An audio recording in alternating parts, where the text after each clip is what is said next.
Vamos a empezar por Aldo, que es el primero que va a empezar. Él es filósofo, lingüista y docente. Está Gabriel, también conocido como Esquel, que él es rapero y psicólogo especialista en intervención en violencia y justicia social. Y por último, pero no menos importante, tenemos a Miriam Rodríguez, que es artista visual y gestora de proyectos con enfoque social también. Entonces, el formato de la mesa de diálogo, a diferencia de una ponencia o una exposición, es menos formal. El propósito es que en este caso ellos nos platiquen un poquito de lo que hacen en su trabajo y vocación y poder tener también retroalimentación. Bueno, nosotros tener retroalimentación de sus perspectivas y en el transcurso de la mesa de diálogo hacer preguntas, ya una vez que ellos pregunten, no, ya que ellos terminen, que tanto entre ellos se puedan hacer preguntas y que nosotros como público también podamos aportar. Comienzo dando un pequeño contexto del porqué de la mesa del diálogo también. Entonces, se los voy a leer. Buenas noches, yo soy Ada, soy la persona que está... me enfoco a veces y me pierdo poquito. Eh, yo soy la persona que organizó esta mesa de diálogo. También estoy haciendo el proyecto que se está presentando hoy. Todo es gracias al proyecto PECDA por parte de la Secretaría de Cultura. Y esta mesa de diálogo es por parte de PIX, que viene siendo el proyecto de interacción social que va de la mano con el proyecto PECDA. Entonces, ahora sí les doy el contexto de la plática. El nombre de la plática es la producción, enunciación y procesos de reconstrucción social. El contexto que les voy a dar es el siguiente, eh, obviamente redactado por mí. México ha vivido en un estado de violencia constante durante las últimas décadas, marcado por la inseguridad, la impunidad y la crisis en derechos humanos. La llamada guerra contra el narcotráfico, iniciada en el 2006, intensificó los niveles de violencia, resultando en miles de desapariciones, homicidios y desplazamientos forzados. Este clima de inseguridad no solo afecta la vida cotidiana de las personas, sino que también fragmenta el tejido social, erosionando la confianza en las instituciones y entre nosotros mismos. Para que algo exista es necesario enunciarlo, nombrar la violencia, hablar sobre sus causas y consecuencias. Es el primer paso para comprenderla y transformarla. En este sentido, la comunicación y la producción cultural no solo dan visibilidad a estas problemáticas, sino que abren espacios de diálogo y reflexión. Al mismo tiempo, el silencio también puede ser una postura política, pues omitir la conversación puede reforzar la indiferencia o el miedo, perpetuando la impunidad. A final de cuentas, el fin de esta mesa de diálogo es generar estos espacios de conversación, porque yo creo firmemente que solo al hablar de la violencia y cómo la vivimos, podemos entenderla y buscar formas de responder a ella. Entonces, es por ello que en este caso estamos hablando de estos temas, porque en mi caso y en el caso de todos los participantes, una manera de empezar a sanar un poquito es empezar a comprenderla y en esa misma medida empezar a saber cómo nos afecta y hacerlas visibles. Entonces, pues doy por aperturada la mesa y le paso el micrófono a Aldo. Buenas noches. Gracias por asistir y espero que el tema sea, pues, por un lado de su interés y por otro lado que también sea enriquecedor el poder compartir experiencias sobre esta cosa que nos aqueja tanto, ¿no? Y que nos preocupa tanto. Sí, en la parte de la exposición incluye un video hecho por Anne Husmith, que es una curadora alemana que hace tiempo trabajamos en conjunto con ella para presentarla dentro de un marco de un foro internacional de violencia. Y lo que hizo esta es una antropóloga y curadora alemana, fue trabajar directamente con madres buscadoras. Entonces, en un momento en el que todavía no era tan recurrente que los artistas se estuvieran implicando en este tipo de procesos. Entonces, lo que hizo la antropóloga fue eh, tomar uno de los temas más relevantes de México, que es la violencia, y apoyar este grupo de mujeres con recursos y visibilidad internacional. El video estará siendo proyectado en aquella sala para que en su debido tiempo pues pasen a verlo, ¿no? Entonces, cuando me tocó pues platicar con Ann y poder y presentar esta cosa, este video y una publicación, la preocupación principal era de Ann apoyar a un grupo que está haciendo ya, de hecho, algo que es rescatar cuerpos y devolvérselos a sus madres. Hay ahí una cosa muy rara mm, que no permite la impartición de justicia porque una vez que llegan las madres buscadoras a una fosa, se acordona el lugar y, y no entra la policía, no entra la CEMEFO, no entra una institución de gobierno porque ellos cometerían como un delito. Sí, pero las madres buscadoras que están ahí escarbando junto pues, también hay hombres, por supuesto, este, están en una especie de excepción ante la ley porque tampoco son aprendidas, pues, o sea, no se toman como delincuentes que estén borrando el hecho, la escena del crimen. ¿Sí, sí me explico? Entonces, es una situación peculiar porque las mamás por su cuenta lo que dicen es que lo único que quieren es sacar a sus hijos, sus cuerpos y devolvérselos a las personas. Sí se entiende, pero los encargados de hacer ese trabajo, que en teoría tendría que ser el gobierno, sí, como llegan, casi siempre llegan después de haber sido descubierta la fosa y de haber empezado ese trabajo de, de- de sacar los cuerpos, no se atreven a meterse y tienen por indicación de que si se meten ellos sí cometen un delito. ¿Sí, sí está claro? Entonces, esa situación es muy, muy peculiar de México y genera una circunstancia muy compleja, pues, ¿sí? Lo que decían es que a ella no le importaba que, que hubiese o no peritaje, sino que las mujeres cumplieran con su objetivo, que era sacar el cuerpo y devolvérselo a la madre. Sí, pero en este foro recuerdo bien que había gente de Colombia, por ejemplo, ¿no? Y la gente que venía de Centroamérica decía que el problema con México, o lo que ellos veían de México, era que nos quedábamos como impávidos, como azorados por el hecho y que no estábamos actuando en contra de las causas de ese tipo de desapariciones y las causas de la violencia. Y daban el ejemplo los colombianos de cómo habían destruido toda su red de narcotráfico con este Pablo Escobar, donde el hijo participa activamente con el gobierno de Estados Unidos para poder desmantelar toda esa infraestructura de criminales que incluía funcionarios públicos.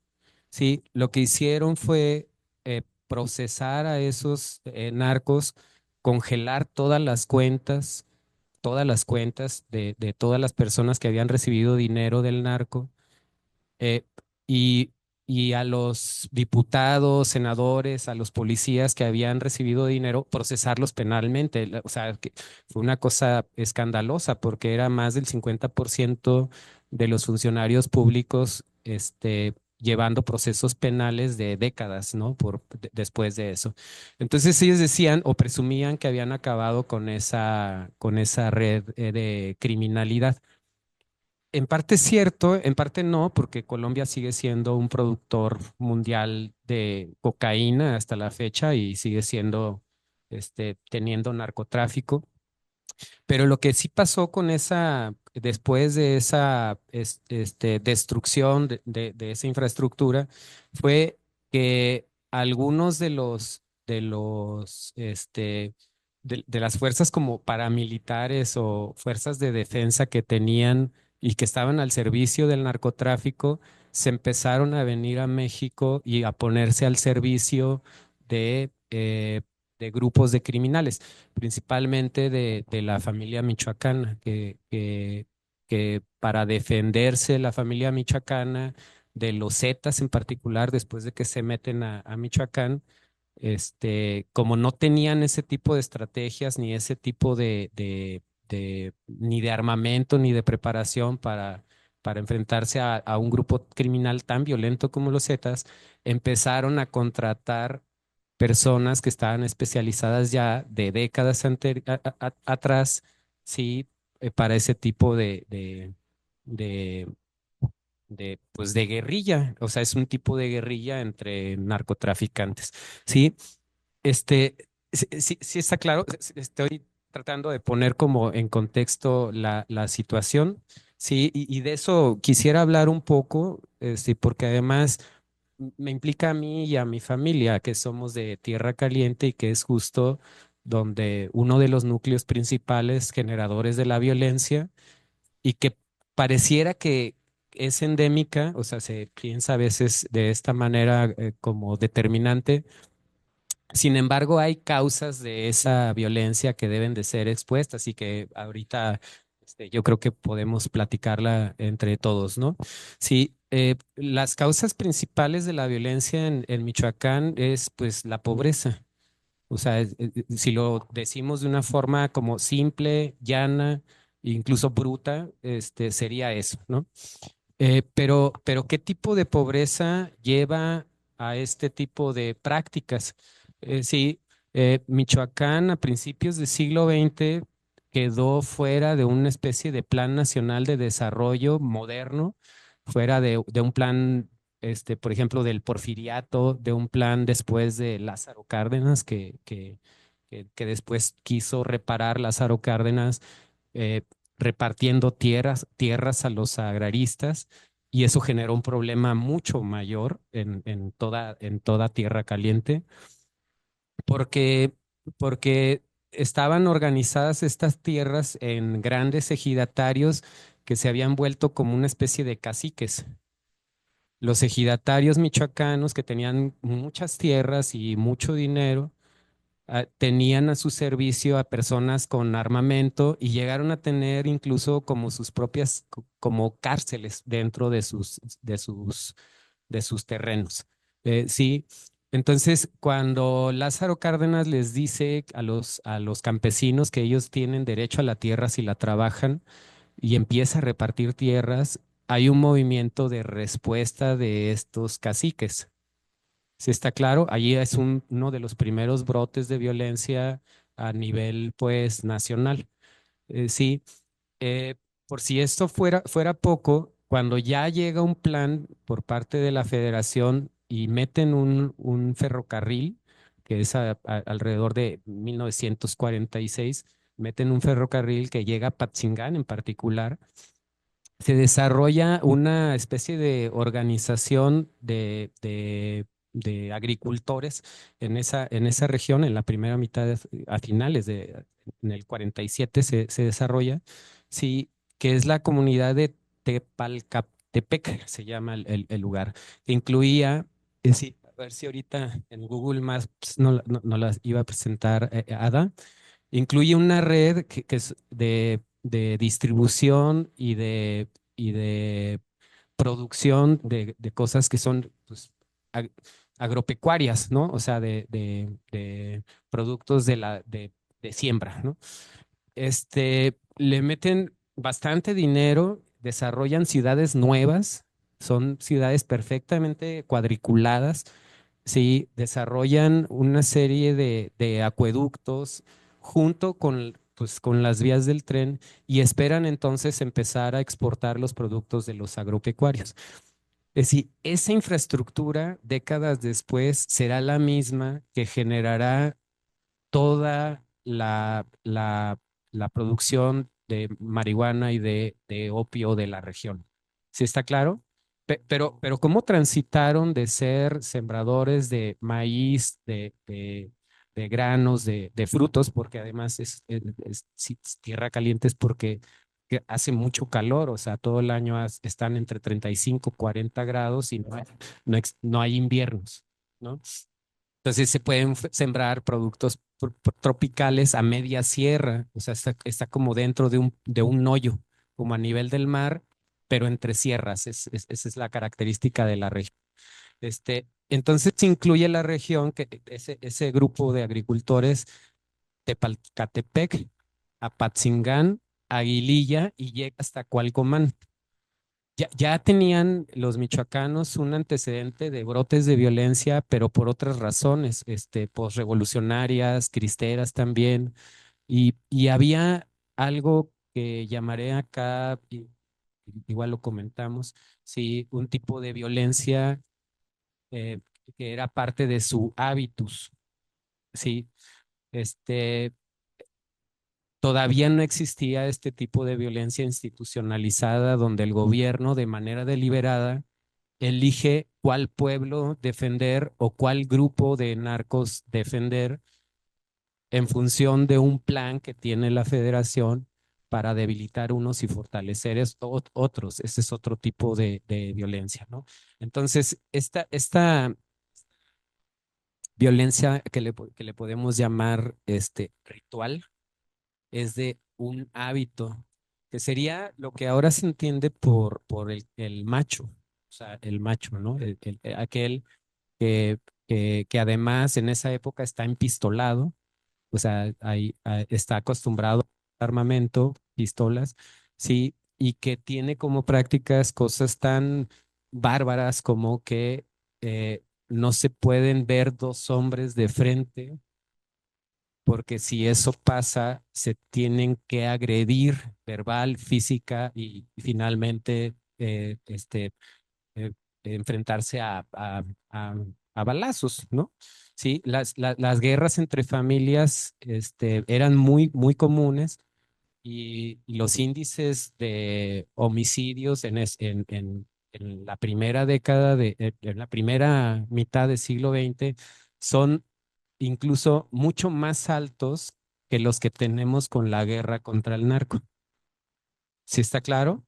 O sea, tradicionalmente estaban tan acostumbrados a ese tipo de hábitos, sí, que las muertes por homicidio de hombres en particular, sí, eran altísimas, ¿no? Todavía no hay narco, todavía no hay ese problema, ¿no? A eso se le va a sumar justo el problema de la violencia institucional, que es lo que mencionó Ada cuando entra ya el gobierno de Calderón y de manera deliberada apoya a un grupo, sí, y abandona a otro, porque le favorece hacer ese tipo de estrategia como política. Técnicamente le sirvieron para hacer el trabajo sucio, ¿no? Eso es lo que pasa. Entonces, el, el, de, en toda esa primera mitad del siglo XX, se generó una cultura que estaba luchando por salir adelante en contra de la pobreza. Sí, ya les dije que había estado fuera del plan de desarrollo nacional, pero que ahora ellos mismos se habían incluido y creían que era la producción lo que los iba a salvar. Y en parte era cierto, sí los estaba salvando la producción, pero desarrollaron toda la infraestructura adecuada para la producción de opio, de amapola y de marihuana, ¿no? Sí, tienen, entre otras cosas, Michoacán tiene bastantes pistas de aterrizaje y eh, bastantes flotas de aeronaves de poco peso, avionetas que servían esas para transportar personas, para fumigar campos y después servirán pues para transportar droga. O sea, imagínense un estado que no tiene caminos, que no tiene carreteras, que de pronto de Apatzingán a Aguililla se acaba la carretera y se vuelve una terracería. O sea, no había ni siquiera eso, ¿no? Era un estado de abandono tal que pues era brutal, ¿no? Sí, recuerdo yendo de niño a Aguililla, por ejemplo, que las personas teníamos que hablar de dónde veníamos y de qué familia éramos. porque si no, no teníamos permiso de entrar a ese pueblo. Recuerdo también que muchas de las casas tenían ya para los ochentas, eran casas de madera, o sea, casas que podríamos pensar como chozas, sin suelo de cemento, sino suelo de tierra, pero al lado de la casa tenían dos o tres Cheyennes del año o una antena parabólica o incluso muebles finos dentro de la casa. O sea, no había ni siquiera casas de ladrillo, pues, todavía hasta los ochentas.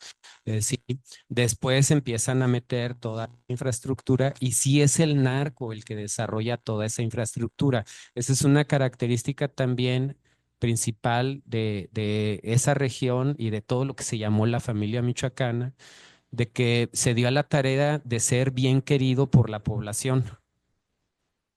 O sea, sí ayudaban al desarrollo económico de la región y no tenían esa idea de cobrar plaza todavía.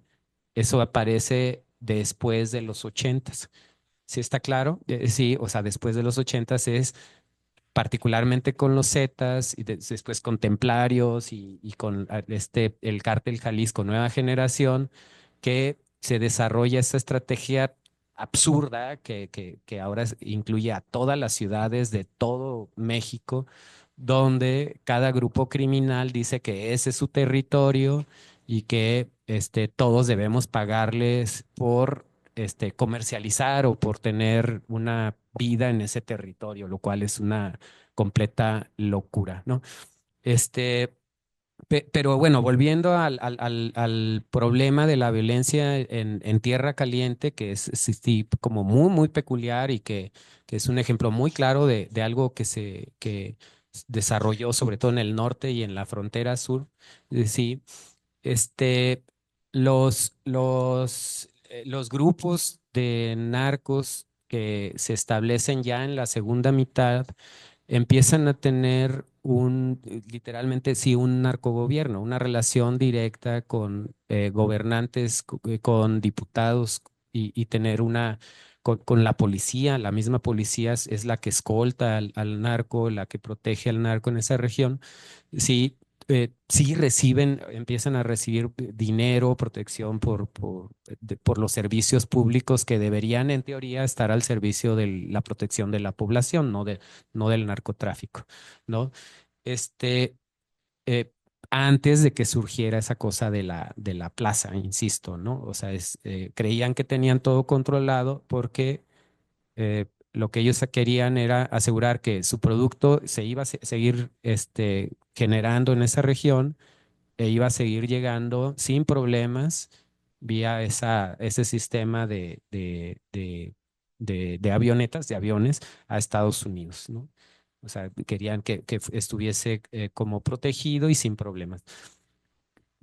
Pero bueno, entonces lo que agrava y lo que vuelve como terrible a la región en términos ya de desapariciones es justo la lucha entre grupos de narcotraficantes en esa región en particular.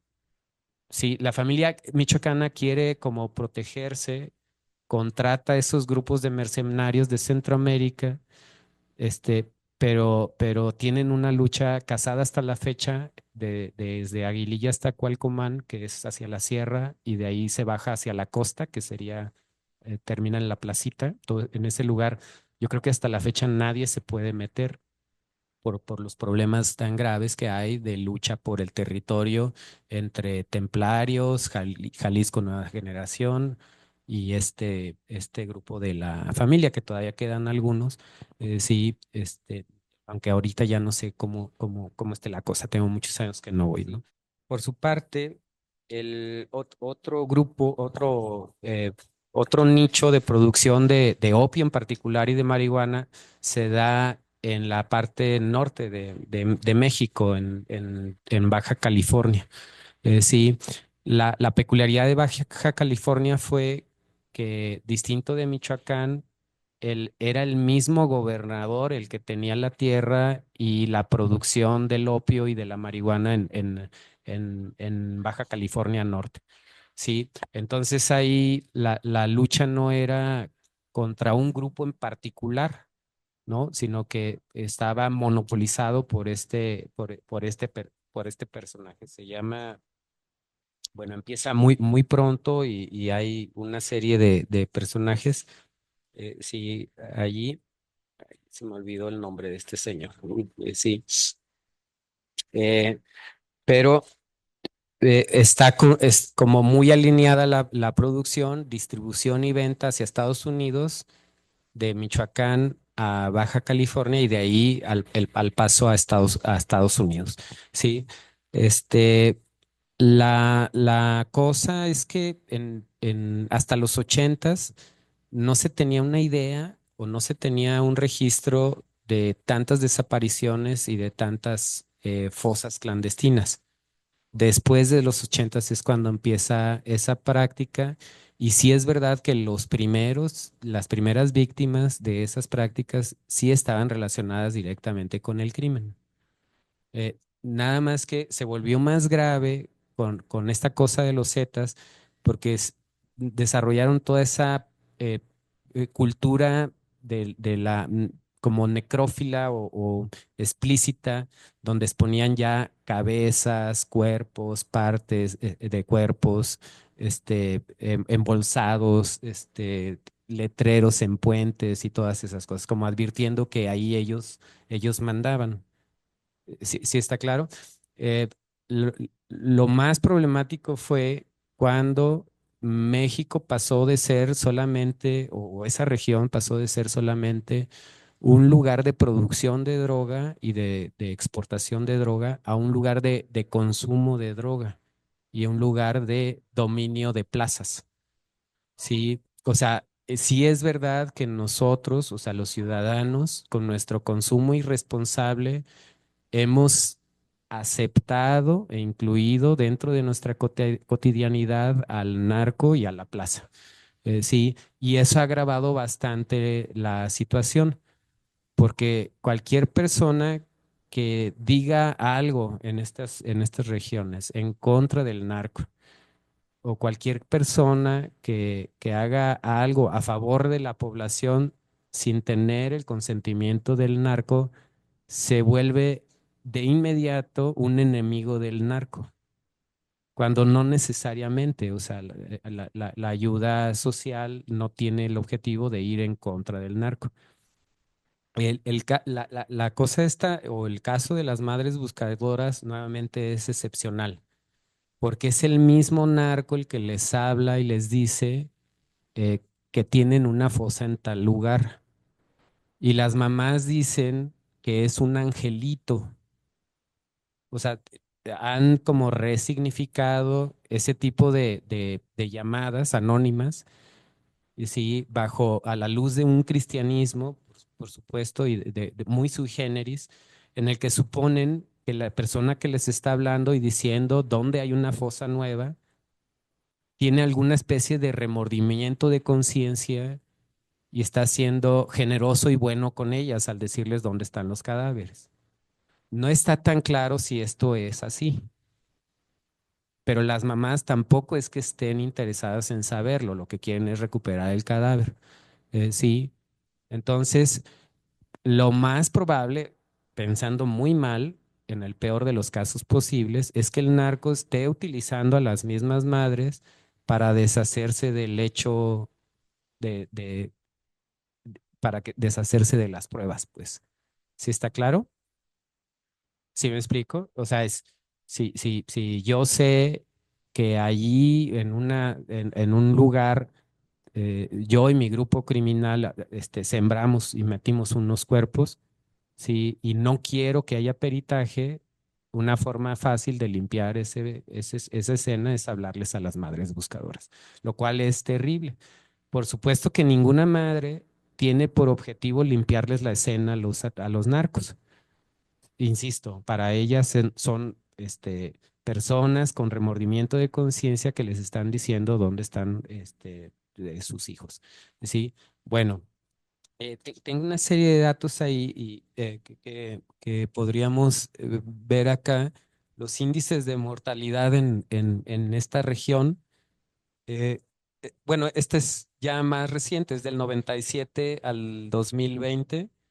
Sí, pero como ven, se disparan justo cuando entra la milicia que estaba estaba al servicio en ese momento del panismo de Calderón y es cuando meten esto que empieza a haber muchos más desaparecidos, muchas más ejecuciones, y no está tan claro quién era si era el narco o era el ejército el que estaba haciendo esas ejecuciones. Sí, con el problema de Ayotzinapa, creo que nos dimos cuenta de que sí estaba participando una parte de la milicia que estaba al servicio del narcoproductor de opio, de Amapola, de la Sierra de Guerrero, la cual, por cierto, tiene las mismas características Guerrero y Michoacán, las mismas que acabo de contar, la pobreza, el desarrollo de agricultura y la transición de la agricultura de productos de consumo a la agricultura de estupefacientes, ¿no? Sí, esa es una tabla, ¿no? de, por ahí hay otra tabla que habla de los índices de violencia en esa región y les digo que es incluso hasta la fecha más alto el índice de homicidios por uso de pistola en la primera mitad del siglo XX que en la segunda mitad del siglo XX o incluso que en el siglo XXI. ¿Sí está claro?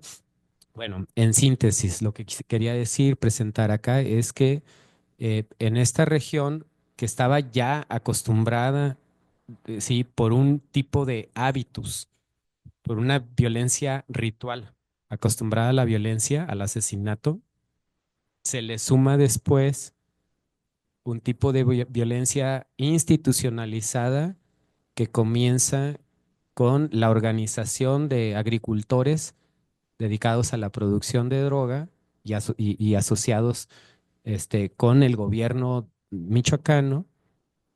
Sí, y después de esa violencia institucional se le suma esta violencia necrófila del horror creada por la lucha entre grupos de poder del narcotráfico que prevalece hasta ahora.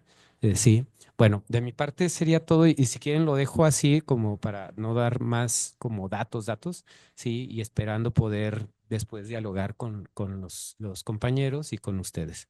Ok.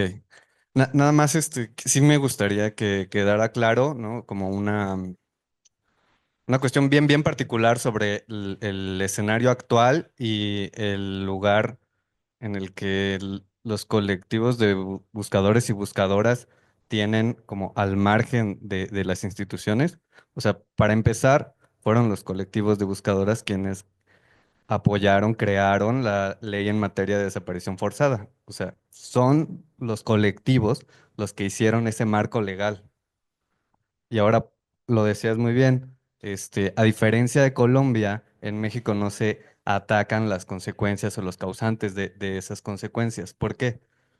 Pues porque en México en la actualidad vivimos en un estado en donde el gobierno trabaja en coalición con grupos externos. Estamos viviendo en un par estado en donde la representación oficial, tiene acuerdos extraoficiales que permiten que se hagan estas excepciones, ¿no? O sea, la ingenuidad de los colectivos es un sesgo al que podemos caer bien fácil si no tenemos este contexto, porque los colectivos son los que hicieron la ley en materia de desaparición forzada. O sea, los colectivos no están jugando, de manera ingenua con, pues sí, con los delincuentes, ¿no? O sea, están desde distintos frentes atendiendo una situación que, bueno, hoy lo vemos desde el arte y pareciera como, este, unas perspectivas muy extrañas, ¿no? Como cómo hablar desde la violencia terrible que vivimos desde el arte, ¿no? O sea, creo que eso es una cuestión bien, bien terrible y sí me pareció importante señalar eso, ¿no? O sea, como que caer en el sesgo de que los colectivos pudiesen ser ingenuos al no saber qué están tratando y que agradecen de cierta manera. O sea, lo veo como parte de la multiplicidad de sentidos que pueden ocurrir en los distintos colectivos. Digo, Jalisco tiene más de 15 colectivos. Entonces, sí me gustaría hacer como esa puntualización bien importante. Y la otra situación es, en México no se reconoce, no se atiende, porque, digo, además de lo que pasó con Calderón, pues no hay una disposición, ¿no?, de hacer acuerdos, como en Colombia lo hubo con el Tratado de Paz, y hasta que pasó el Tratado de Paz, se pudo hacer todo lo que conocemos hoy en materia de desaparición forzada en Colombia. En México, hasta que se reconozca de manera oficial la crisis de desaparición forzada y crisis forense, no va a suceder, ¿no? Entonces, esa situación es bien importantísima, teniéndolo como el contexto actual, ¿no? Sí, los antecedentes han cambiado muchísimo desde los 80 y se ha problematizado y creo que lo más este, grave es que ya nos estamos acostumbrando, ¿no? O sea, lo platicamos en alguna vez en otra conferencia, sí, quienes nacieron desde los 2000 o crecieron en el sexenio de Calderón, o sea, ya tenemos ciertos comportamientos de prevención o pues sí, como incorporados a responder un secuestro, ¿no? O incorporados a suceder de que si vas en el Uber le avises a tal. O sea, todas esas situaciones han cambiado mucho el contexto actual. Y bueno, lo quería dejar ahí, perdón si rompí un poquito la dinámica, pero sí Sí, para no, no. nada más aclarar una cosa, o sea, no es que no hubiera una ley para el levantamiento de un cuerpo, sí la hay.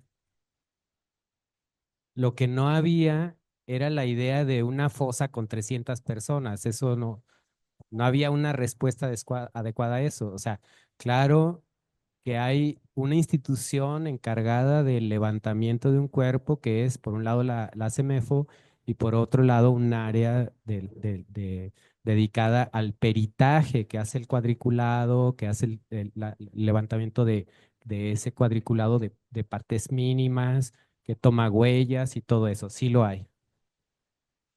Lo que dice el compañero es que después del trabajo de estos grupos de búsqueda de desaparecidos, presionaron bastante y no solamente ellos al interior de México, sino a través de la ayuda que venía de fuera de México, o sea, la presión extranjera de observadores internacionales de los delitos graves que estábamos padeciendo, para que se generara una ley justo para la búsqueda de las personas.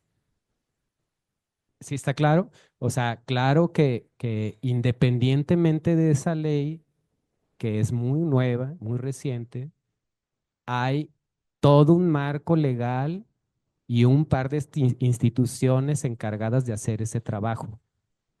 ¿Sí me explico?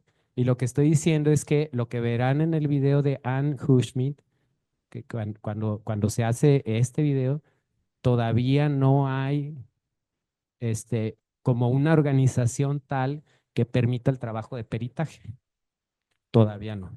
¿Está claro? Bueno, pues Miriam Aldo no tenía el gusto. Buenas noches y buenas noches a quienes nos acompañan. Pues yo en mi caso les voy a platicar un poquito de algunas experiencias que he tenido haciendo acompañamiento en contextos de violencia extrema. Empecé a reflexionar un poquito como, bueno, pues cómo podría hilar, ¿no?, algunas experiencias personales, laborales, profesionales que he tenido y creo que podría ser como un eje transversal, ¿no? Desde poquito antes de terminar la licenciatura hasta la fecha, pues he estado como con este elemento, ¿no?, de acompañando en casos de violencia extrema. Entonces, igual y les platico algunas experiencias, algunas brújulas conceptuales también, igual que creo que nos pueden ayudar a enriquecer el diálogo. Y justamente pues me interesa más cómo hacer esta mesa, ¿no? Entonces voy a tratar de irme muy breve. ¿Se le puede dar a la siguiente, por favor? Bueno, como por allá del 2018 comencé de voluntario haciendo acompañamiento psicosocial en niñas, niños y adolescentes en situación de calle, en una asociación civil. Estuve más o menos un año.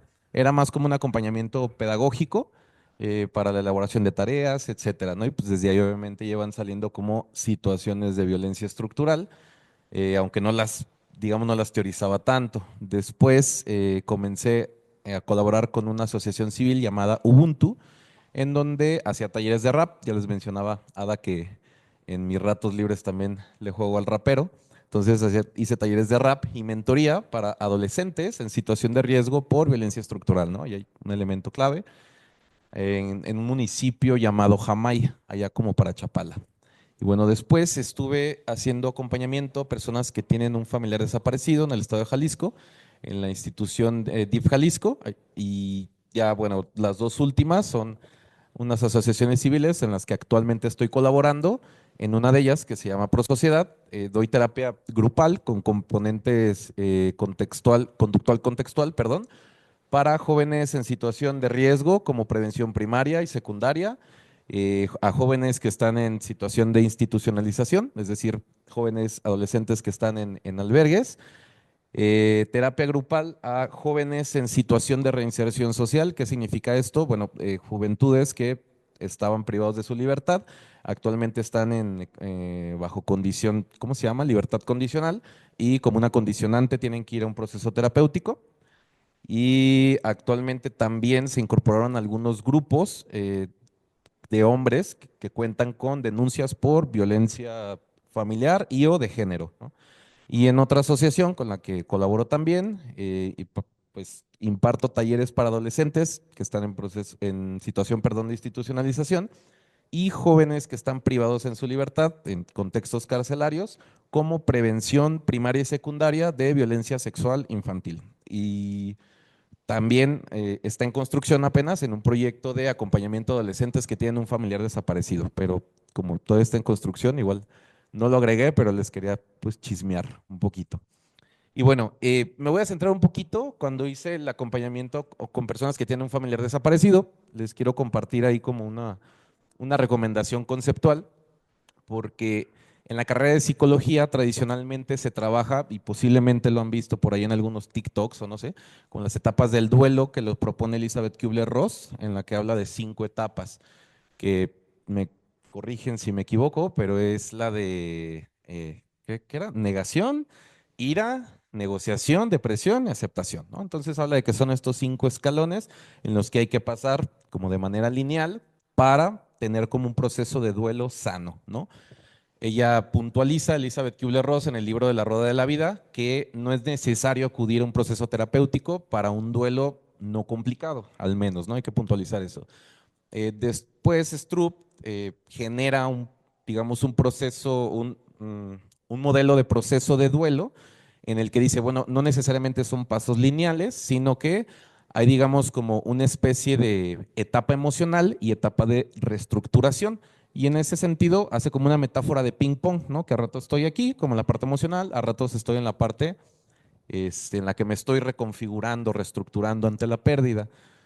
¿Por qué todo este contexto? Porque, bueno, al final las teorías son como intentos de comprender fragmentos de realidad, ¿no?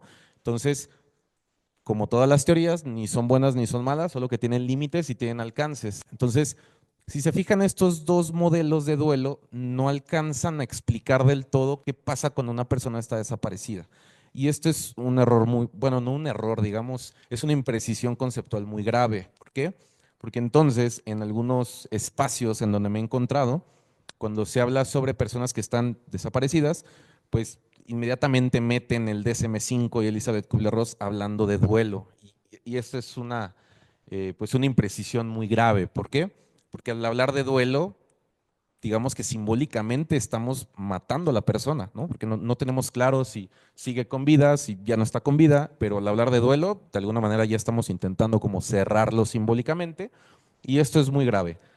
Ante eso, esta terapeuta estadounidense, Pauline Boss, en 1999 rompe con esta palabra de duelo y entonces propone una alternativa que se llama pérdida ambigua. Ella acompañó a familias que, digamos, los soldados que estaban como en contexto de conflicto, de guerra, entonces no sabían si los habían matado, si iban a regresar, no tenían idea, no les daban información de su familiar, y entonces era como, bueno, ¿y aquí qué se hace? ¿No? O sea, ¿qué pasa? ¿Qué le llamo aquí? ¿Trabajamos un duelo? ¿No trabajamos un duelo? Y a partir de eso propone este esquema, ¿no? Pauline Boss comenta que hay dos tipos de pérdidas ambiguas. La primera es la pérdida física y la pérdida psicológica, que al final lo propone como pérdidas porque al final sí hay una pérdida clara, ¿no? Más no un duelo necesariamente. Entonces, bueno, la primera, que es una ausencia física, pero presencia psicológica, es justamente con este marco del que parte, ¿no? Personas en contextos de conflicto armado, personas que están o que las desaparecieron, etcétera, digamos, físicamente no están, pero psicológicamente están alrededor, entre recuerdos, entre pertenencias, entre la esperanza de que regrese la persona. Y el otro tipo de pérdida lo maneja como ausencia psicológica, pero presencia física. ¿Qué significa esto? Bueno, en casos de enfermedades neurodegenerativas o personas que están en vigilia sin respuesta, casos de consumo extremo, es decir, físicamente sí está la persona, perdón, más psicológicamente no está. Incluso puede ser, por ejemplo, personas que sufrieron algún traumatismo craneoencefálico, un evento cerebrovascular, etcétera. Aquí estás, pero no estás, ¿no? Entonces no sé dónde está la persona. En ese sentido, propone estas dos tipos de pérdidas y con la primera, digamos, es como el marco teórico del que partí en su momento para dar acompañamiento. ¿Le puedes dar a la siguiente?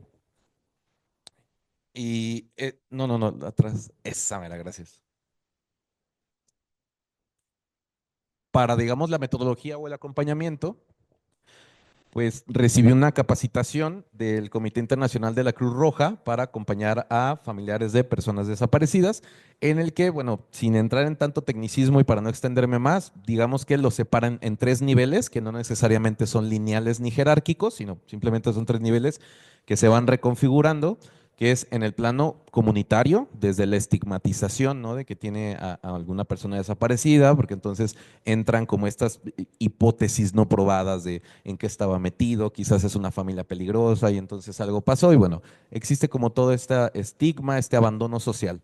En un segundo nivel está el plano familiar, es decir, la reconfiguración de roles, ¿no? Desde ingresos y ahora qué va a pasar con esta persona, qué hacemos con su habitación, qué hacemos con sus cosas, y también el plano individual.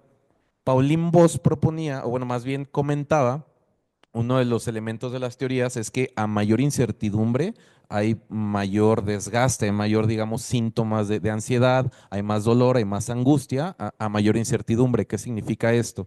Si de alguna manera una persona, no sé, digamos, ya había recibido previamente amenazas, pues se puede tener una especie de idea, no probada, pero una idea de qué le pudo haber pasado. Sin embargo, cuando es una persona que va a su trabajo de 9 a 5 y simplemente no regresó, pues hay una incertidumbre muchísimo mayor, ¿no? Que es, bueno, ¿qué le pasó? Según yo no estaba metido en problemas, ¿no? Nada más fue a su trabajo. Entonces, a mayor incertidumbre, digamos, hay más afectaciones psicosociales. Me era importante mencionar esto, porque luego, repito, ¿no? Es una propuesta conceptual, tampoco es como una cuestión de venir a imponer otros conceptos, sino más bien una propuesta para después saber cómo llamarle, ¿no? Eso fue en el acompañamiento, repito, con personas que tienen un familiar desaparecido. ¿Le puedes dar a la siguiente, por favor? Y de las colaboraciones actuales en las que estoy, pues tienen que ver más con grupos terapéuticos para prevención de violencias. Tanto son a nivel primario, secundarios y terciarios los niveles de prevención. Son terapias grupales de máximo 12 usuarios, que está basada en evidencia con enfoque conductual contextual.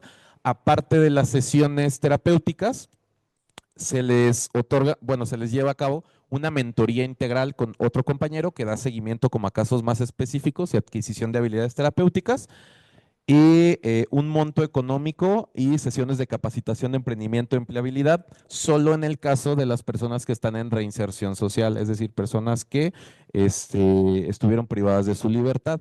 ¿Por qué? Porque de alguna manera es un foco de riesgo muy alto de lo que platicaba hace rato Aldo, que pues también hay una cuestión de involucramiento, ¿no? En estos grupos. Entonces, bajo ciertas características de pobreza, de falta de empleo, de falta de oportunidades, pues existe esta otra alternativa que se convierte en el cobijo, si no es que en la única alternativa que tienen para laborar, ¿no? Entonces, dado su situación de riesgo, entonces se busca una especie de ayuda, beca, no sé ni cómo nombrarlo, para que puedan entonces tratar de buscar otra alternativa de ingreso que reduzca al menos las posibilidades de un reclutamiento voluntario.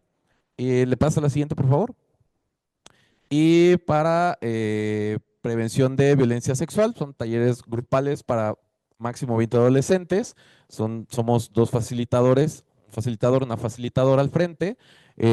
Aquí tiene un enfoque desde la pedagogía de la confianza, de la alianza y de esperanza, es decir, más bien buscamos como una especie de ¿cómo se puede decir? Como de que sean grupos más horizontales, ¿no? Entonces, a partir de encontrar una confianza entre los adolescentes, pues se trabaja desde ese aspecto, desde la psicoeducación y prevención de violencias tanto psicológicas, verbales, emocionales y sexuales, ¿no? Es actualmente en donde ando de chismoso. Y por último, le puedes dar a la siguiente. Hay unos hallazgos, ¿no? Porque decía, bueno, creo que hubo como un cambio hasta cierto punto radical y no, porque al principio trabajaba con personas que han sido víctimas de violencia extrema y entonces después en estos grupos trabajo con personas, por llamarlas así, victimarios, que luego si lo analizamos con lupa, pues también se podría hablar de víctimas, ¿no? Que terminan siendo victimarios.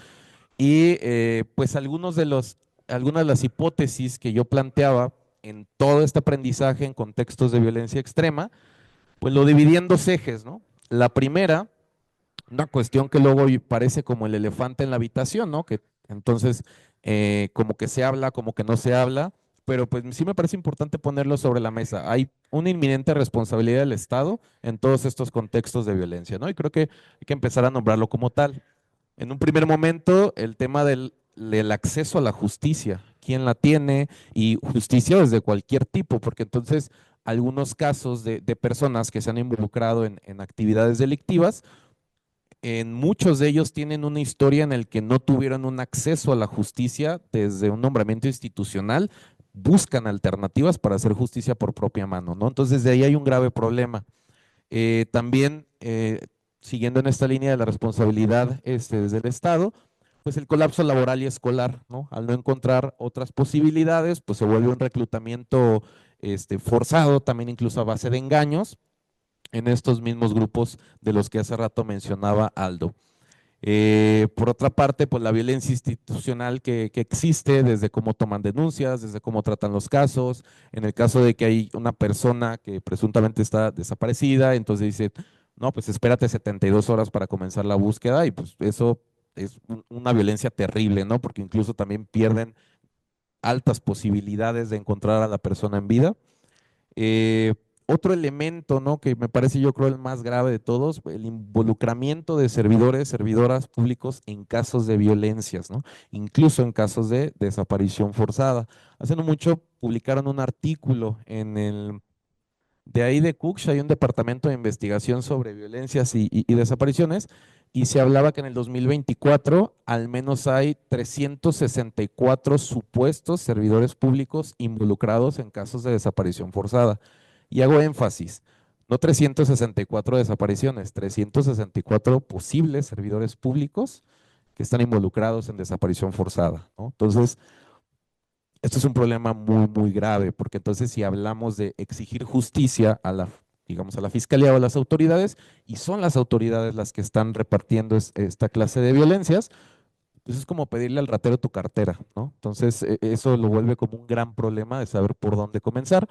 Y la falta de políticas públicas efectivas, porque entonces también existe una trampa de agendas políticas, sobre todo cuando hay nuevas administraciones y son políticas de simulación, de sí, entonces yo voy a hablar con colectivos, ¿no? Y vamos a escucharles y entonces igual y nada más la foto, ¿no? Te escucho un rato y después ya no le dan seguimiento. Entonces realmente creo que se necesitan eh, políticas públicas efectivas, que si preguntas posiblemente te saquen un repertorio de muchas políticas públicas, pero que nada más comienzan en el arranque, más no hay seguimiento. Entonces, más bien yo resaltaría la parte de que sean efectivas, ¿no? Y realmente hacer algo al respecto, no decir que se necesita hacer algo.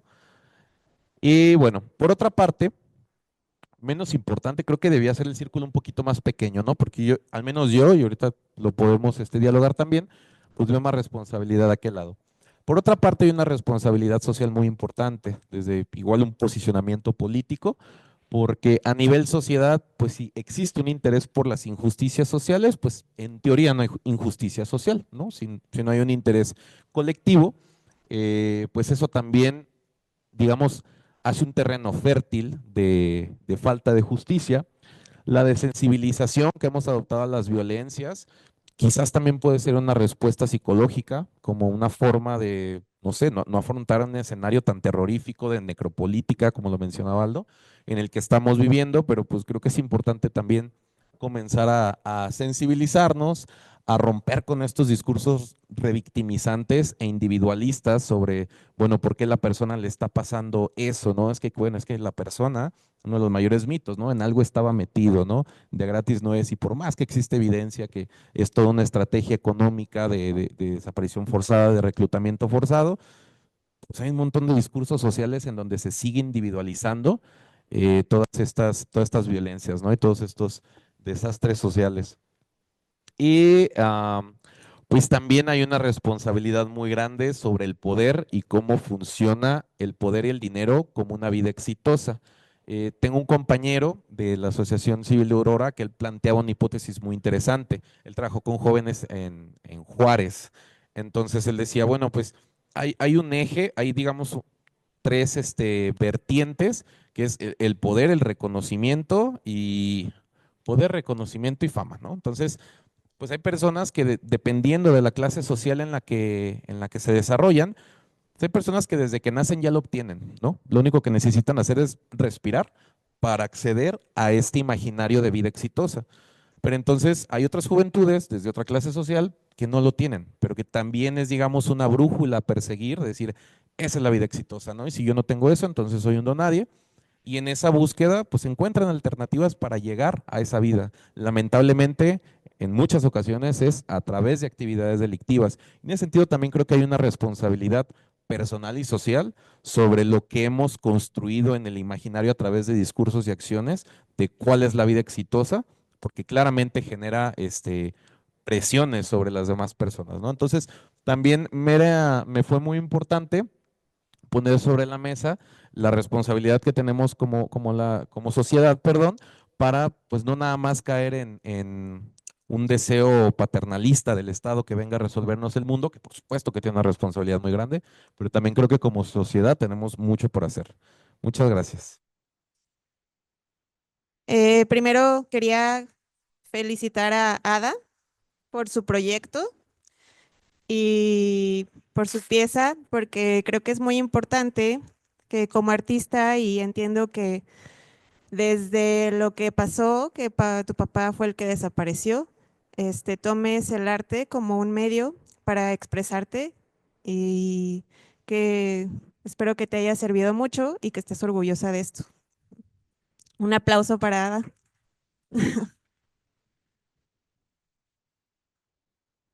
Y que ojalá que después de que termine pronto yo, que hacerlo rápido, Ada nos explique, porque, por ejemplo, mi proyecto, mi acercamiento fue como, no sé si se puedan poner las fotos, de un acercamiento muy ingenuo y medio ambiguo.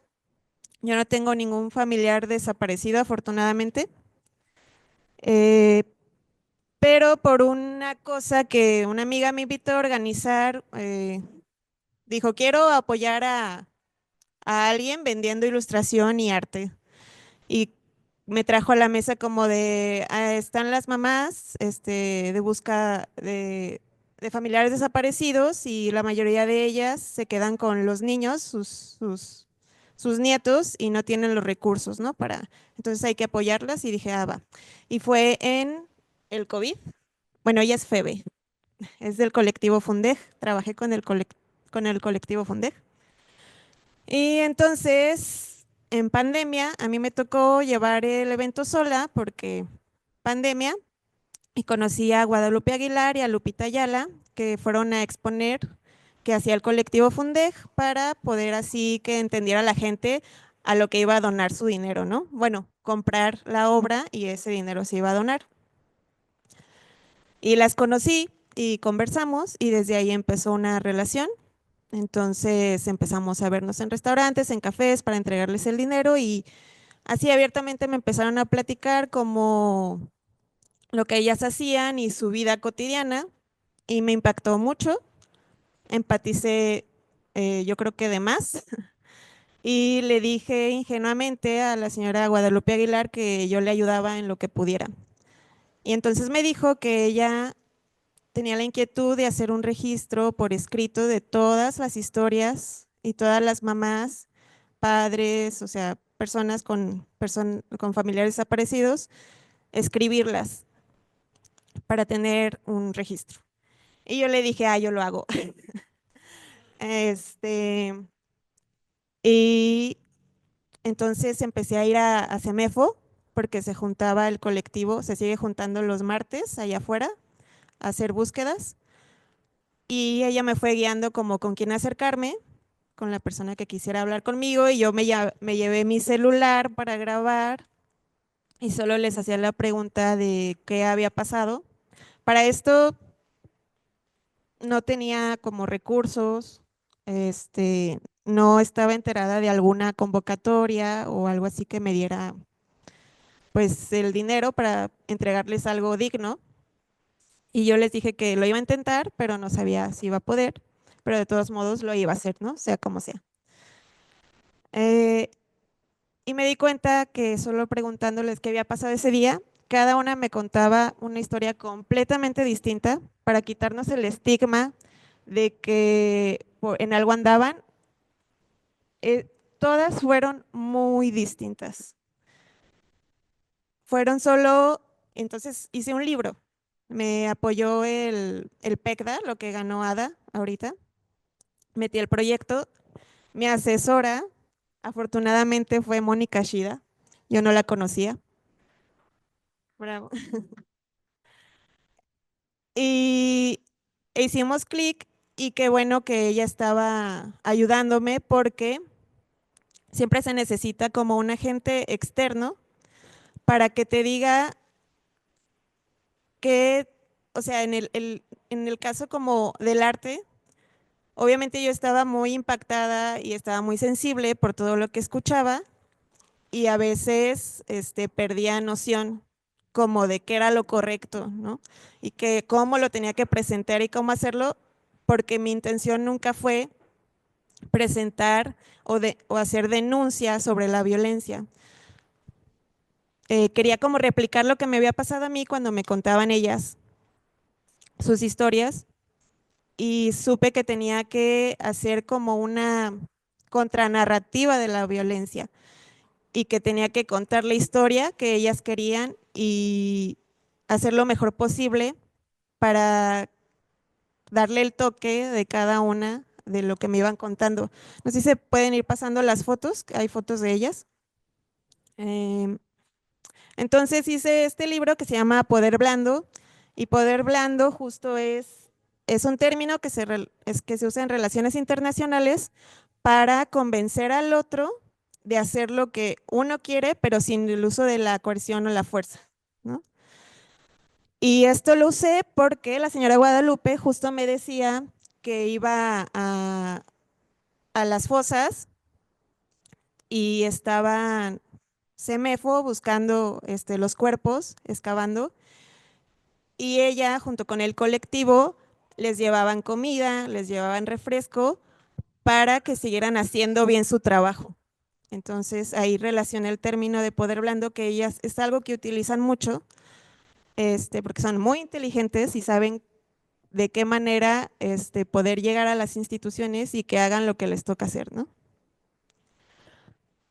Fueron 10 historias, una de ellas no apareció, iban a ser 11, una de ellas no apareció porque justo el cártel Jalisco la amenazó y le dijo que pues que ya no estuviera hablando y ella me pidió que no lo publicara.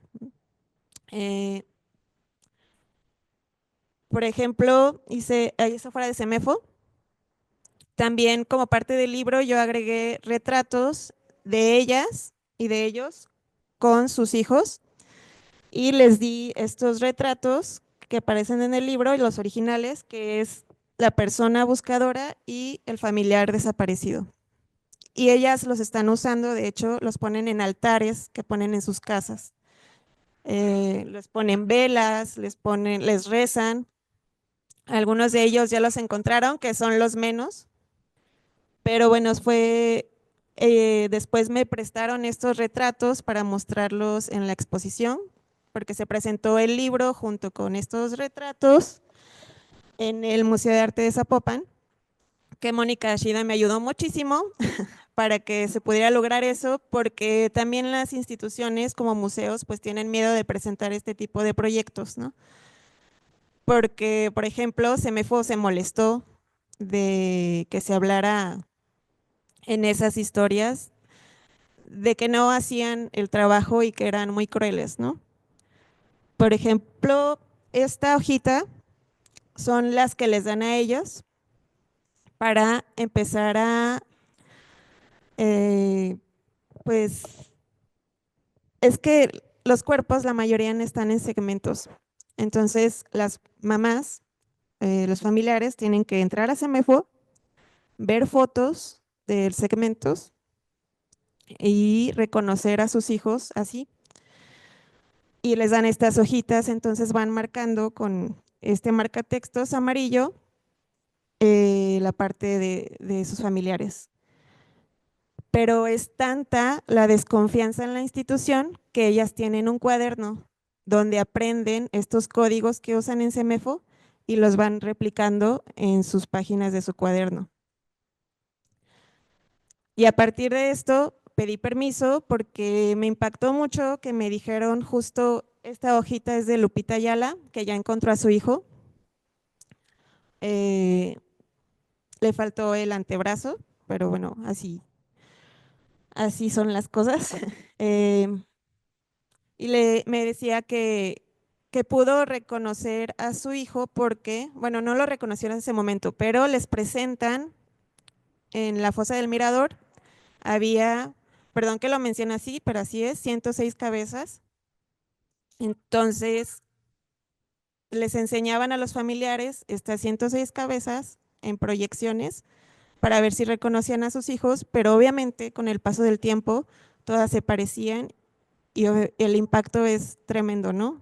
No los reconocieron ahí, pero justo con las pruebas de ADN sale el hijo de Lupita y de otras personas.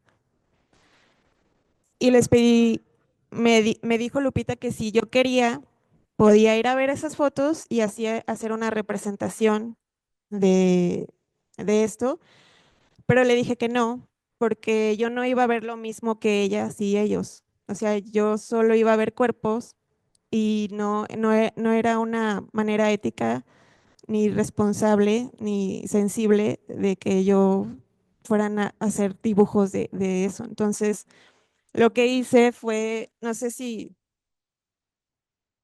creo que atrás, ahí, ella es Lupita Ayala y soy yo.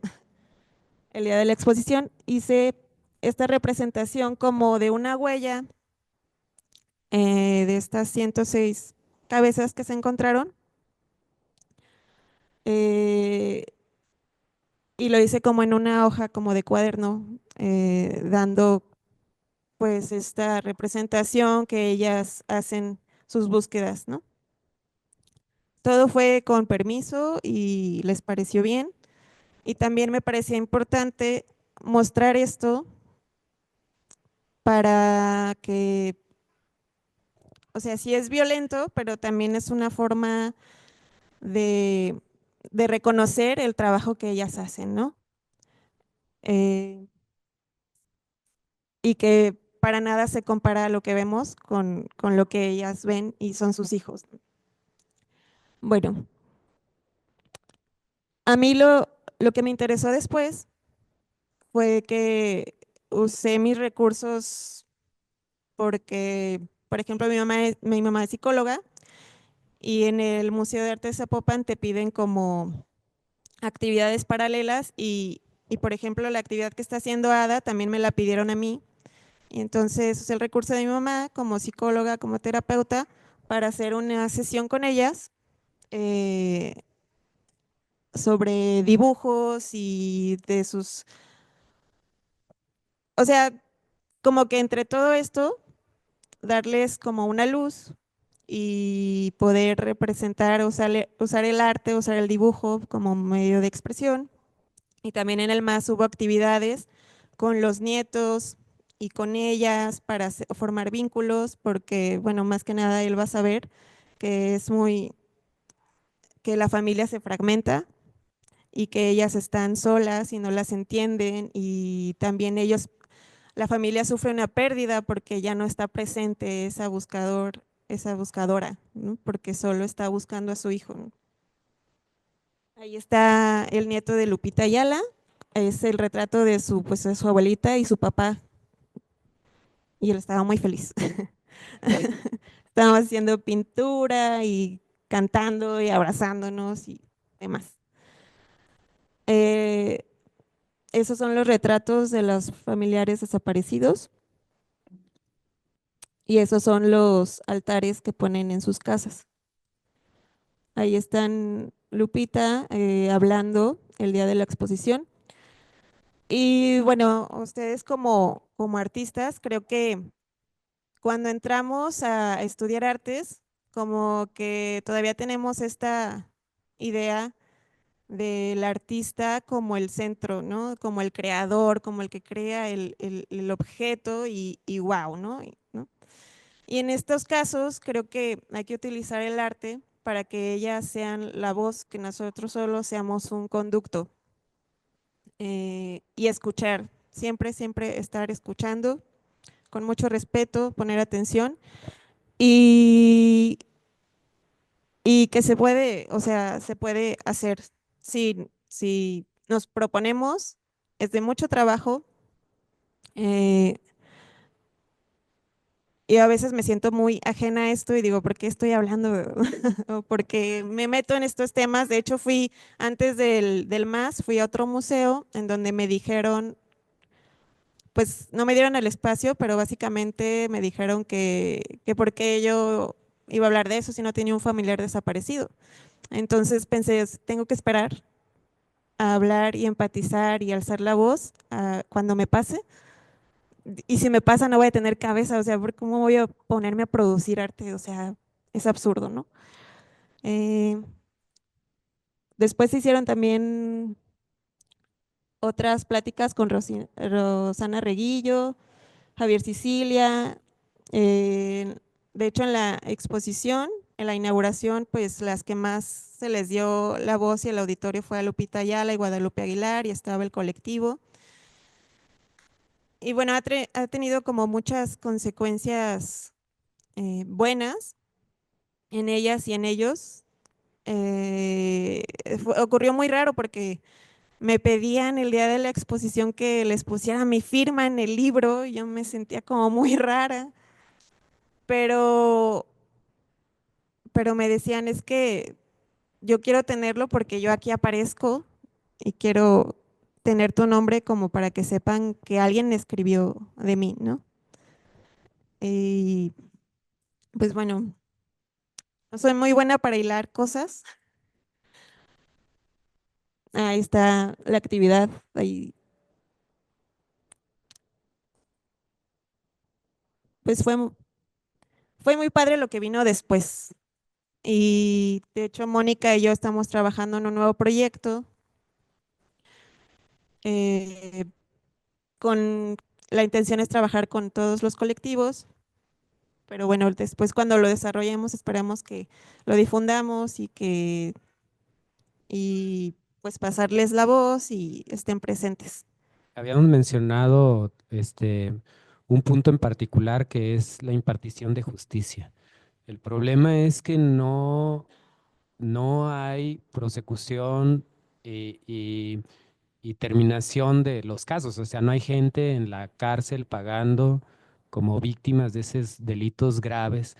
Este, eh, y las víctimas del delito, que son los familiares que perdieron a una persona, lo saben, o sea, saben que no se impartió justicia y y ya han cedido, muchos de ellos dicen, es que a mí no me interesa eso, yo lo que quería era el cuerpo de mi hijo, y lo otro ya no quieren seguirlo porque es un proceso además simbólicamente e institucionalmente violento, pues eso sí es complicado. Que acá ahorita sería bueno que nos platicaras un poco cómo se da ese acompañamiento de las víctimas del delito. Recuerdo un poco lo que platicaba con Bárbara Ailán, que trabajaba a nivel federal en el Centro de Atención a Víctimas del Delito de la Procuraduría General de la República.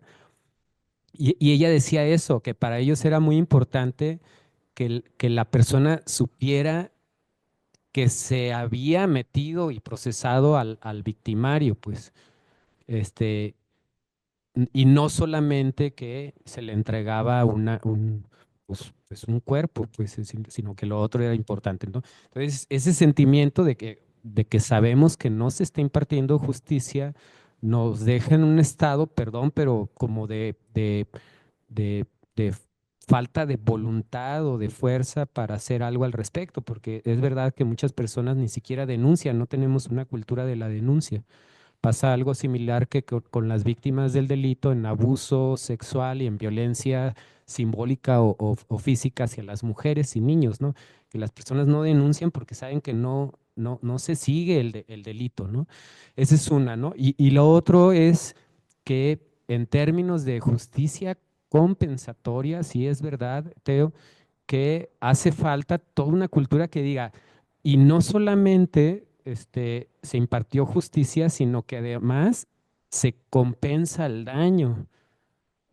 Todas las comunidades de tierra caliente están abandonadas a su suerte, sumidas en la pobreza, ¿sí? Con una destrucción de la infraestructura económica y del tejido social grave, y no hay nada ni nadie que esté acompañando ese proceso de reconstrucción social y de reconstrucción de recuperación de la confianza en sí mismos y del principio básico de confianza entre de ellos y entre los ciudadanos y las autoridades, que no está pasando, pues.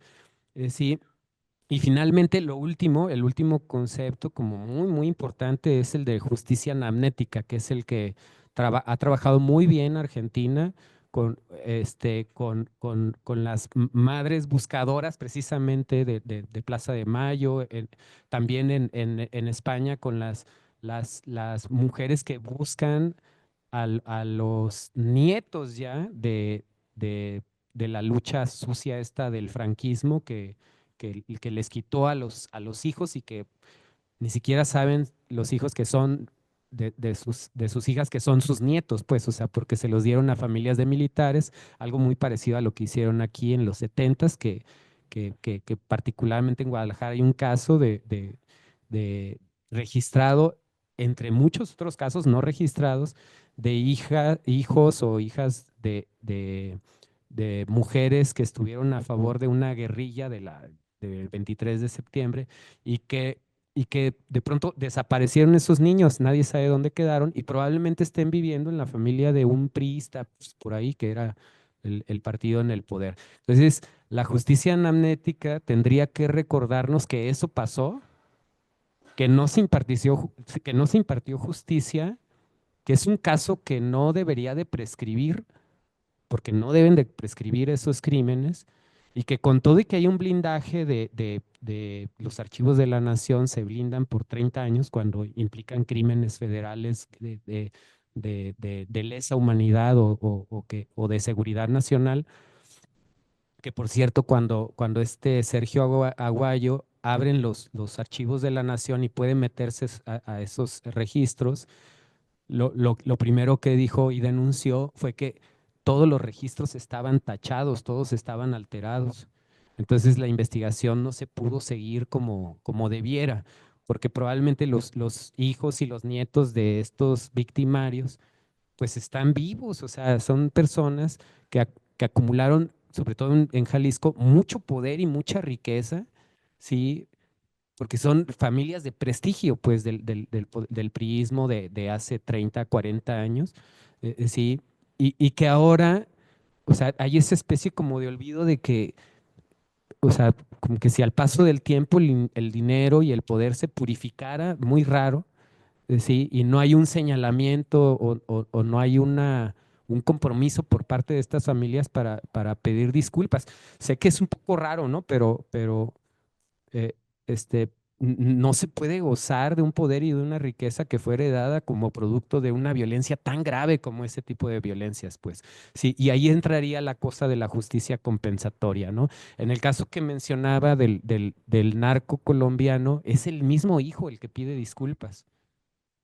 Y eso es un caso interesante y relevante porque él dice, yo no estaba enterado de todo lo que estaba pasando y cuando me enteré me di cuenta que no era justo, ¿no? Y no debió de haber pasado todo eso, ¿no? Sí, no sé si me explico, ¿no? Así, y ya haciendo futurología, eso pues no lo puedo hacer, pero supongo que sí, o sea, una estrategia sí sería que así como nos acostumbramos y desarrollamos una cultura de la violencia a grado tal de que todo mundo acepta que esa es nuestra condición, tendríamos que generar una cultura del respeto y una cultura del cuidado que no tenemos y que no hemos sabido inculcar en la primera infancia. Ahora trabajo muy cercano por mi cuestión familiar con grupos de mujeres que están buscando una crianza respetuosa y que lo que no quieren es precisamente eso, reproducir violencias. Educar sin violencias es bien complicado y no sabemos cómo hacerlo, pero tenemos que enseñar a hacerlo, o sea, y tenemos que cambiar todo eso, ¿no? Bueno, de entrada coincido con mi compañero Aldo que pues, si no hay justicia no hay transformación de las violencias, ¿no? Punto. Yo no le movería nada en ese aspecto, porque primero habría que buscar ese tema de la justicia, ¿no? Veo como un montón de engranajes en este fenómeno que están atorados. Posiblemente desconozco otros, ¿no? Pero son como algunos de los que se me ocurren. Porque de entrada, pues hay un sistema de justicia fallido, hay un sistema de justicia cómplice, hay un sistema de justicia, ¿no? Que no está funcionando. Eh, y por otra parte, eso no permite condiciones dignas para el desarrollo de algunas personas que continúan con estas prácticas. ¿Y por qué comento que son engranajes que se atoran entre sí mismos? Porque pienso yo, ¿no? ¿Qué pasaría si ahorita como este compa Thanos con la guanteleta trueno los dedos y pum, ¿no? Resulta que todos los que conocemos como o puntualizamos como personas criminales se van a la cárcel, se mueren, ¿no? Vamos a pensar algo así. Eh, pues la estructura está organizada de tal modo que es como una especie de hidra, ¿no? Y en lo que se va uno, entran tres. Entonces no me parece a mí particularmente que la solución esté como en un esquema punitivista, es decir, bueno, ahí están los criminales, vamos por ellos, porque agarras a uno, salen 10, ¿no? Y eso yo creo que no está resolviendo el problema de fondo, porque entonces también estas estructuras responden a una necesidad económica en muchos de los casos, ¿no? No voy a justificar a personas de altos mandos desde el servicio de seguridad que se llevan sus grandes moches, ahí sí no me atrevería a justificarlos, pero luego las personas que operan el funcionamiento y que lo sostienen en su mayoría son jóvenes que no tienen muchas alternativas, ¿no? Y entonces son a quienes me parece se les señala como los primeros responsables y creo que nos estaríamos equivocando de enemigos, a mi parecer. Hay un trabajo de Daniel Strickland bien interesante en donde habla de cómo esta estructura, por así decirlo, como una especie de ciclo casi perfecto, como este esquema del refresco de Peñafiel, ¿no? Como que viene y entra, entre pues que está el crimen organizado, el Estado que está involucrado, las condiciones que no permiten a los jóvenes desarrollarse y pues que ven como la única vía. Y un elemento bien interesante, la demanda internacional de consumo. ¿Por qué menciono esto? Eh, por ahí estoy ahí empezando a elaborar otra tesis y en el estado del arte me encuentro un artículo en donde habla que México es uno de los países que menos consumen sustancias ilegales, ¿no? ¿Qué significa esto? Bueno, les platico muy rápido, ¿no? Para no extenderme tanto. Yo crecí en un barrio donde se volvió un punto de venta de drogas muy popular, ¿no? Entonces, digamos, desde una vista ajena, es como el espacio de recreo, donde vienen personas de muchos municipios y dicen, ay, vamos ahí a comprar, y bla, bla, bla. Y es un espacio bastante divertido, ¿no? En realidad, ese punto se crea porque está respondiendo a una demanda, ¿no? De sustancias. Yo que crezco en este lugar, digamos, tras bambalinas, pues estamos hablando que mis amigos de la infancia lo están operando de manera forzada, ¿no? Y son los primeros que se los lleva la marina, son los primeros que se los lleva el enemigo y son carne de cañón, ¿no? Malamente nombrados. Entonces, a partir de esta experiencia, yo pensaba que México está sufriendo el mismo fenómeno, como que México es el punto del mundo, ¿no? Entonces, hay una demanda internacional y una cifra impensable, creo yo, de ganancias económicas que está generando en donde hay tantas personas involucradas que bien lo mencionaba ahí el compañero, ¿no? Pareciera que acá en México, a diferencia de otras experiencias sobre grupos armados, pareciera que es un mal necesario para muchos, ¿no? Porque entonces deja unas ganancias impensables y eso es lo que me parece que está atorando como todo el engranaje de justicia. Y por otra parte, sobre el tema de la cultura, pues hay una discusión muy grande. Me recuerda mucho a José Manuel Valenzuela. Él trabaja mucho sobre narcocorridos y juventudes, ¿no? Entonces él comenta, porque luego se satanizan el consumo de esta música, y él dice, bueno, pues en realidad el problema no está en la música, porque al final la música es una forma de darle sentido a algo que ya existe, ¿sí?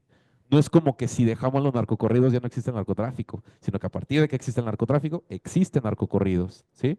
Y bueno, hay otra contrapropuesta que dice, bueno, al final los discursos, claro que también influyen en las acciones, etcétera, etcétera, ¿no? Entonces, yo creo que esta cultura podría, este engranaje de la cultura, o este engrane, podría comenzar a avanzar siempre y cuando se desatore la parte de la justicia, ¿no?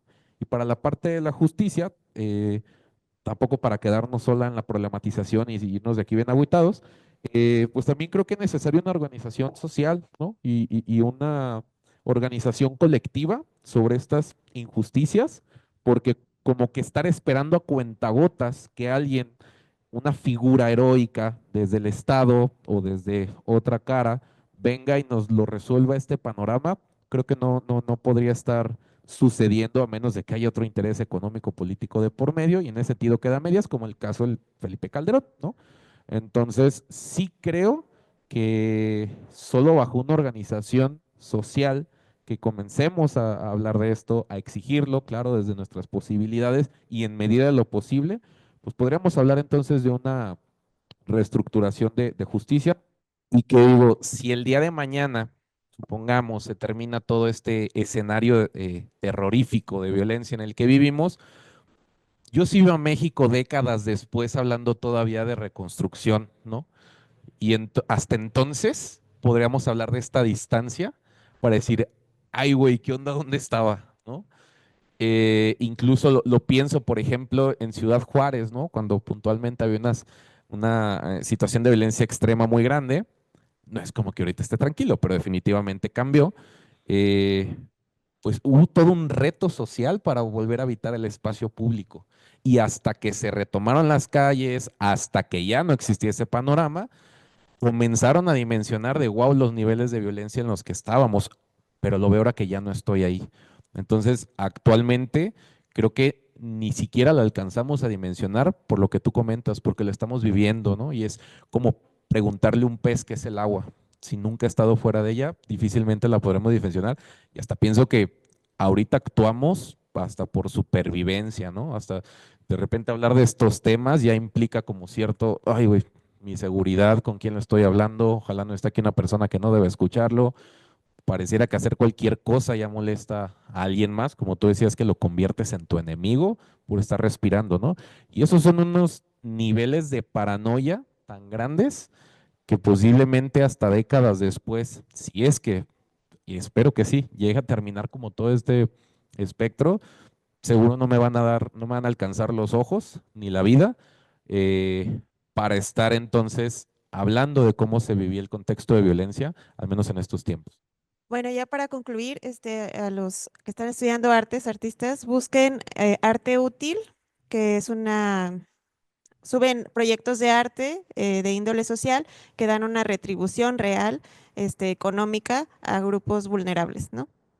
Y los invito a que hagan esto y tampoco, o sea, también esperar a que haya justicia. Estamos mierda tras mierda, tras mierda, tras mierda, tras mierda, ¿sabes?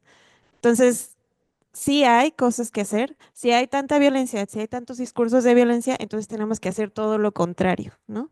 Y los agentes, las personas que nos pueden ayudar, están ahí con su voz y nada más tenemos que ayudarlas a que les demos el micrófono y las puertas como a Ada, que pues ya está su proyecto aquí, vamos a ver su exposición y agradecerle mucho que lo haga desde esta posición en la que ella está y desde su trabajo como artista y como hija de un familiar desaparecido. Y los invito a ver la exposición y muchas gracias por escucharnos. Muchas gracias por estar con nosotros. Muchísimas gracias a quienes estuvieron en el panel por compartir sus experiencias y muchísimas gracias a Ada, que es a quien venimos a celebrar hoy por tener esta valentía, esta fuerza y organizar esta charla tan importante, ¿no? El abrir el espacio para que se hable abiertamente de esta circunstancia. Y qué mejor que en una universidad, ¿no? Yo creo que justo son los lugares en donde debería de ser así, ¿no? De que se hablen las cosas, que se discutan, que se involucren los estudiantes, que los profesores estén aquí para apoyarlos, que se acobije a toda esta valentía y estas personas maravillosas que se están involucrando desde todos los terrenos para poder hacer una diferencia. Entonces, no sé si Ada quieras platicarles un poco antes de qué es la exposición o prefieres acompañarlo. Creo que algo que sería muy bonito es, vamos dándote el micrófono, Ada, vamos todos a ver la exposición y que nos platique viendo la exposición qué es lo que pasó aquí, ¿no? Cómo aprovechó esta oportunidad, cómo trabajó en ella misma, en su circunstancia, en el arte, en desarrollarse como artista, como creadora, como mujer responsable, como ciudadana, como todo lo que implica este esfuerzo y este diálogo tan valiente y generoso que está haciendo hoy con nosotros. Entonces les agradezco mucho, le doy la palabra a Ada y los invito a que nos acompañen para poder ver las piezas y que nos acompañes, ¿no? En esta visita.